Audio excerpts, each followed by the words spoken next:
the standard of mice is at such a level where it's very, very difficult for a mouse company to innovate and get something that's gonna really change the game. So when you're looking at all of these, unless you're looking at Mad Cats, then you've gone the wrong way. Turn around and go back.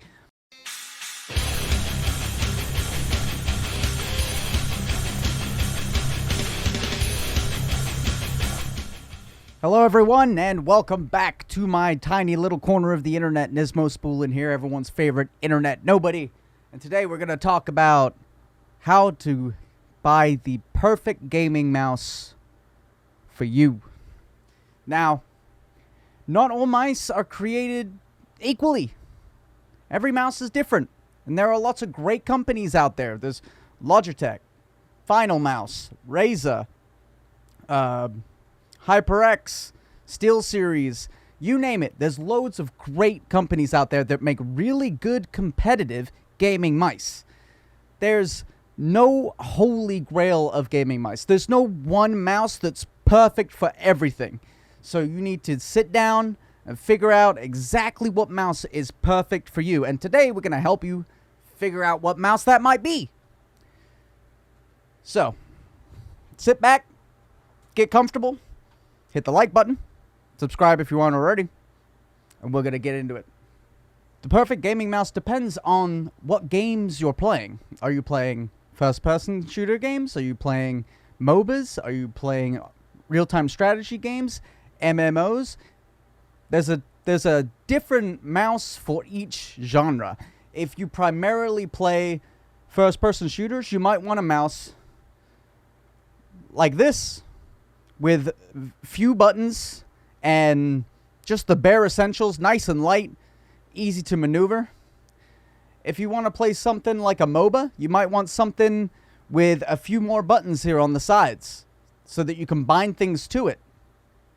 If you want to play things like real-time strategy games, you might be looking for something small and nimble. Or if you want to play something like MMOs, you want one of those big old MMO mice with a bajillion buttons on the side.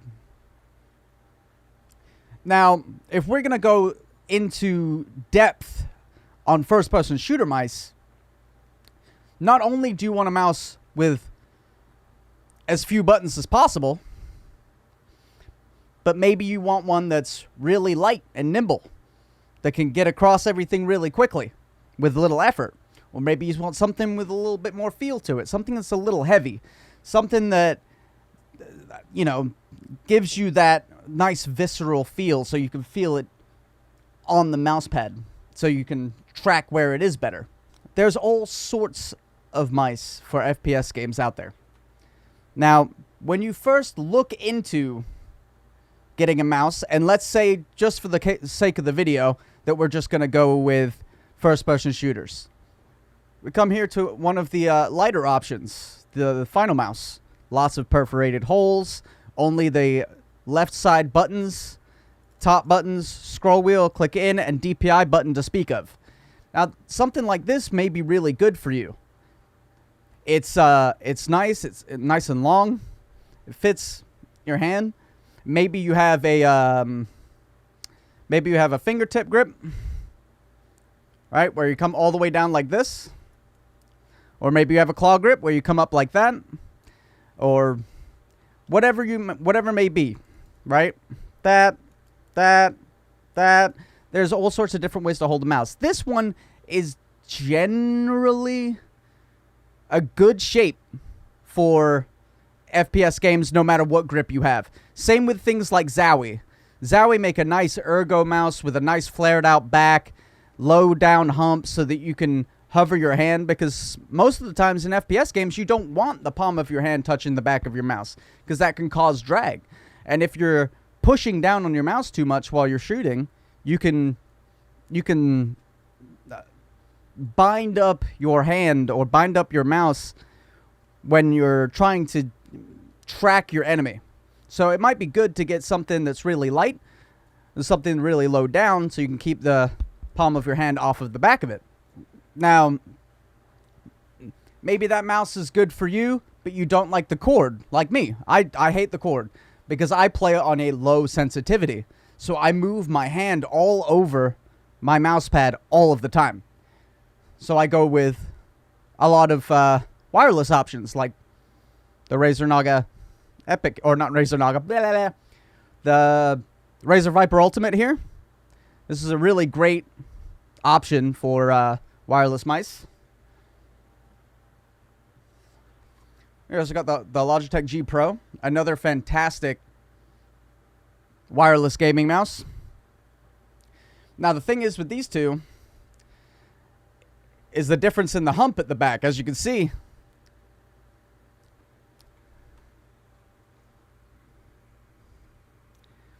this one's shaped more like an egg and has a higher up arch, which comes into contact with my hand more often.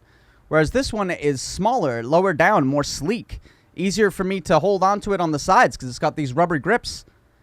It's got these nice divots here in the left and right buttons. So my mouse always finds out where it needs to go. This mouse is also heavier. So when you're really getting down into it, if you don't want to spend your money on something that you're going to find out a week down the road that you don't like, you can go with a hand size chart, something like the one on Razer's website, where they have a nice hand size chart that tells you if you have a small, medium, or large hand, so that you can grip the mouse, so you can find a mouse that fits into your size hand nicely. They also have a nice little chart for different types of mouse grip: palm, claw, fingertip, and what mouse might fit that best for you. Use these charts, use these things, and then find out the dimensions of whatever mouse you're looking at, and try to match them best with the size of your hand, and also with whatever mouse you currently have, or a friend's mouse, or go to the store and just kind of like try out mice. Figure out how you like to set your fingers. Do you like to have a palm style, or a fingertip style, claw, whatever, fingertip, claw? Figure out which one you really like, and then go for the mouse that fits your hand size and your grip. After you figured that out, you might want to look into something that has you might want to look into the different types of feet mice come with. Now, I really like PTFE feet. I like the way that they glide. They don't hitch on anything. So usually, if I get a mouse that doesn't come with PTFE feet, I will buy my own PTFE feet. These are Hyperglides. You can get them on Amazon, $13, $14. Or the Razer Viper Ultimate comes with PTFE feet. Now, this is all personal preference. Some people like the feet that come with their mouse. But this should be something that you take into consideration when you buy your mouse, especially if you get a reputable one from a reputable manufacturer. They'll tell you what kind of feet are on the mouse. So always keep that in mind when you're buying your mouse. Maybe you want PTFE feet. Maybe you want ceramic feet. They make ceramic feet as well. Maybe you want the... do I have a mouse? I do not actually have a mouse here. Yeah, I don't have a mouse here that has non-PTFE feet, so I can throw some images up on the screen of how that looks.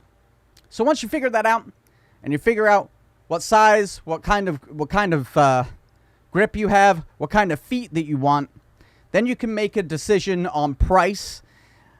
I usually don't factor price in too much when I'm buying a mouse, because the good ones are usually around in the same price range, from about $90 to $110.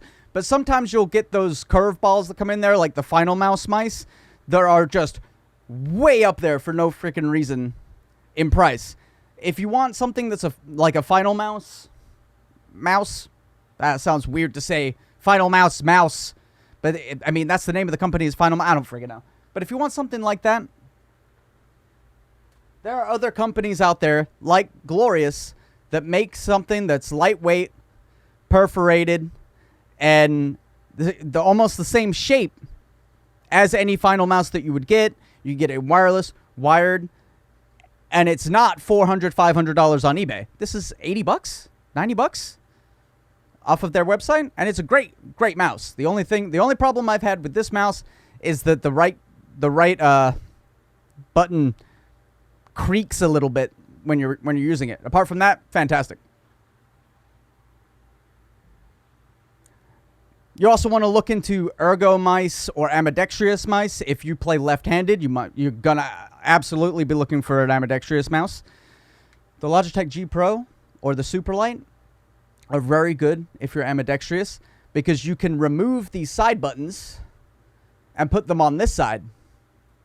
And then you've got these two dead buttons here that slot in on this side. So this is a great mouse if you're ambidextrous and you're left-handed and you want a mouse that's not going to have all sorts of buttons all over the place that you're accidentally going to click.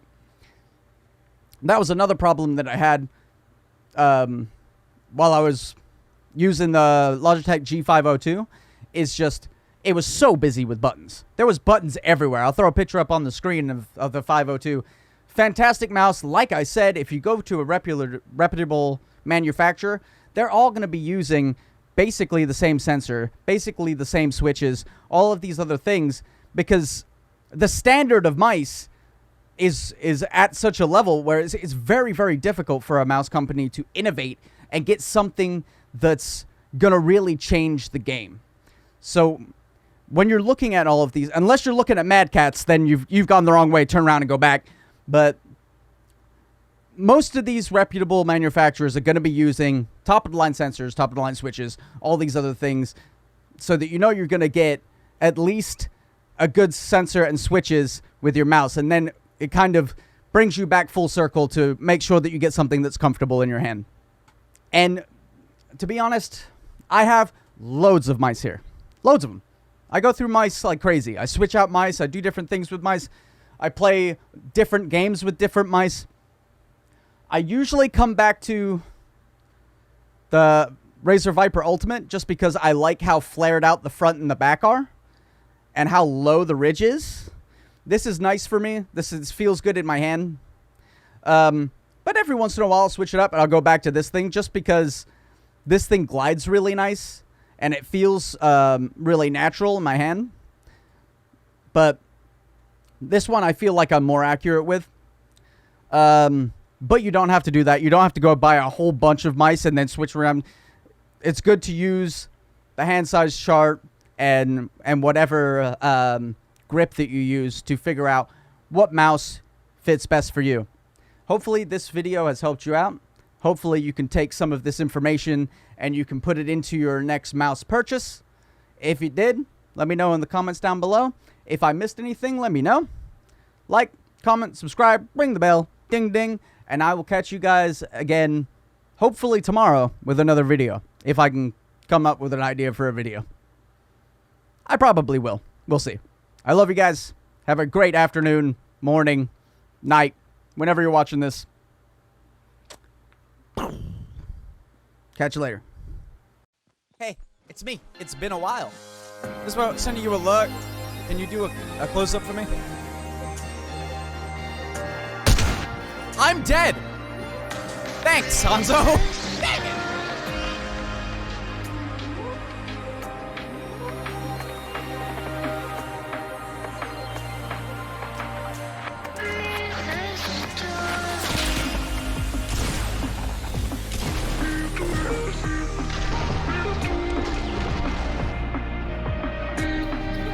Oh, no!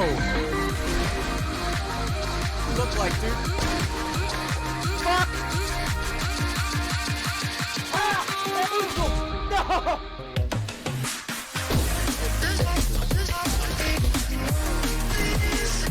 Scotty? Get up there! Touch Oh! On the back and see it from behind. Got him! Fucking mouth. Watch out, Nismo!